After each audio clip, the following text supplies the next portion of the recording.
CPM തെറ്റ് തിരുത്തുമോ? എല്ലാവരും ചോദിച്ചുകൊണ്ടിരിക്കുന്ന ആ ചോദ്യത്തിനുള്ള ഉത്തരം 3 ദിവസത്തിനകം അറിയാനാകും. CPM കേന്ദ്ര കമ്മിറ്റി യോഗം ഡൽഹിയിൽ തുടങ്ങിക്കഴിഞ്ഞു. 3 ദിവസം നീണ്ടു നിൽക്കുന്ന യോഗത്തിൽ പാർട്ടിയുടെ ലോക്സഭാ തെരഞ്ഞെടുപ്പ് പ്രകടനം വിലയിരുത്തും. കേരളം, പശ്ചിമ ബംഗാൾ ഉൾപ്പെടെയുള്ള സംസ്ഥാനങ്ങളിൽ കനത്ത തിരിച്ചടി നേരിട്ടത് ചർച്ചയാകും. പോളിറ്റ് ബ്യൂറോ തയ്യാറാക്കിയ റിപ്പോർട്ടിന്റെ അടിസ്ഥാനത്തിലാണ് കേന്ദ്ര കമ്മിറ്റിയിൽ പ്രധാന ചർച്ച നടക്കുക. കേരളത്തിലെ പാർട്ടിയുടെ പ്രകടനത്തിൽ പോളിറ്റ് ബ്യൂറോ കനത്ത നിരാശയാണ് രേഖപ്പെടുത്തിയിരുന്നത്. ആഴത്തിലുള്ള അവലോകനം ആവശ്യമാണ് എന്നാണ് PBയുടെ നിർദ്ദേശം. പിണറായി സർക്കാരിനെതിരായ ഭരണവിരുദ്ധ വികാരം തിരിച്ചടിക്ക് കാരണമായോ എന്നും പാർട്ടി പരിശോധിക്കും.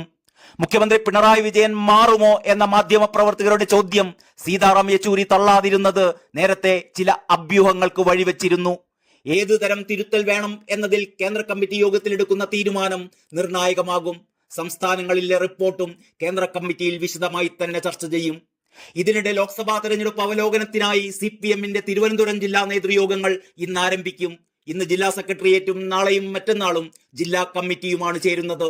സംസ്ഥാന സെക്രട്ടേറിയറ്റ് അംഗങ്ങൾ യോഗത്തിൽ പങ്കെടുക്കും. തിരഞ്ഞെടുപ്പ് അവലോകനം ചെയ്ത സംസ്ഥാന കമ്മിറ്റി യോഗത്തിൽ തെറ്റുതിരുത്തൽ നടപടികളുമായി മുമ്പോട്ടു പോകാൻ CPM തീരുമാനിച്ചിരുന്നു.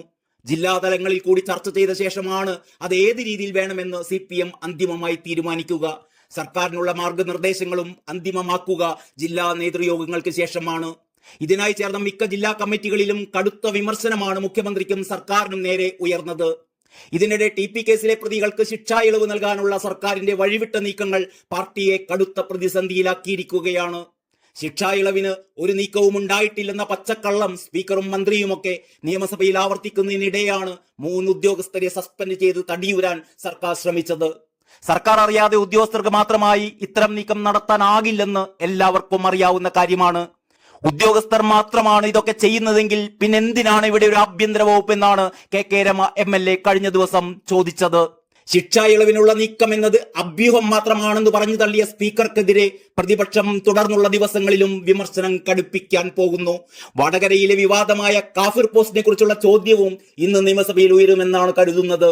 ആ പോസ്റ്റ് വ്യാജമെന്ന് തെളിഞ്ഞതോടെ അത് പ്രചരിപ്പിച്ചവർക്കെതിരെ നടപടി വേണമെന്നാണ് പ്രതിപക്ഷത്തിന്റെ ആവശ്യം. അവിടെയും പ്രതിക്കൂട്ടിലാകാൻ പോകുന്നത് CPM തന്നെയായിരിക്കും. കാഫിർ വിവാദത്തിൽ ഇതുവരെയുള്ള കാര്യങ്ങളുടെ പോക്കനുസരിച്ച് അതിന് തന്നെയാണ് സാധ്യത. ചുരുക്കി പറഞ്ഞാൽ CPM അകപ്പെട്ടിരിക്കുന്നത് മുമ്പൊന്നുമില്ലാത്ത വിധം അഴിയ കുരുക്കിലാണ്.